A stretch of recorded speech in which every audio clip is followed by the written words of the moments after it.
प्रयागराज महाकुंभ जाने के लिए उमड़े श्रद्धालुओं की भारी भीड़ ने बक्सर रेलवे स्टेशन पर अफरा तफरी का माहौल बना दिया। हालात इतने ज्यादा बेकाबू हो गए कि यात्रियों के बीच धक्का मुक्की और मारपीट तक की नौबत आ गई। श्रद्धालु ट्रेन में चढ़ने के लिए एक दूसरे पर लात घूंसे बरसाने लगे, जिसे काबू में करने के लिए आरपीएफ और जीआरपी को मोर्चा संभालना पड़ा।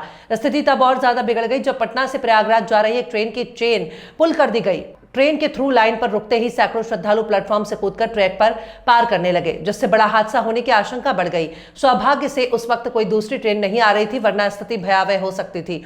महाकुंभ के स्नान के लिए ट्रेन पकड़ने पहुंचे श्रद्धालुओं की भारी भीड़ को आरपीएफ और जीआरपी जवानों को नियंत्रित करने में पसीने छूट गए। कई ऐसी बोगियों के दरवाजे बंद थे, जिससे श्रद्धालु नाराज हो गए और सुरक्षा बलों से बहस करने लगे। सुरक्षा कर्मियों ने यात्रियों से दरवाजों पर लटकने के बजाय अंदर जाने की अपील की, लेकिन भीड़ इतनी ज्यादा थी कि लोग गेट और खिड़कियों से लटक कर ही सफर करने को मजबूर दिखे। स्थानीय लोगों ने बताया कि सैकड़ों की संख्या में लोगों का समूह आ रहा है, जिसमें से कुछ लोग ट्रेन में सवार हो पा रहे हैं तो कुछ लोगों को निराश होकर लौटना पड़ रहा है। रेलवे पुलिस के मुताबिक हर दिन करीब 10,000 यात्री बक्सर स्टेशन से प्रयागराज कुंभ स्नान के लिए जा रहे हैं। मौनी अमावस्या के दौरान भगदड़ होने के बावजूद भीड़ कम नहीं हो रही है। सुरक्षा बल यात्रियों से संयम और सावधानी से यात्रा करने की अपील कर रहे हैं, लेकिन आस्था के आगे प्रशासन की सारी कोशिशें नाकाम होती दिख रही हैं।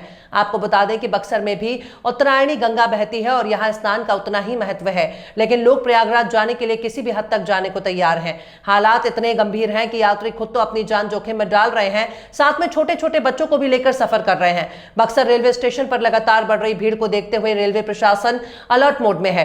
सुरक्षा के लिए अतिरिक्त बल तैनात किया गया है, लेकिन श्रद्धालुओं की बेतहाशा भीड़ और ट्रेनों की कमी के चलते स्थिति पर पूरी तरह काबू पाना मुश्किल हो रहा है। रेलवे अधिकारियों का कहना है कि वे यात्रियों की सुरक्षित यात्रा सुनिश्चित करने के लिए हर संभव प्रयास कर रहे हैं।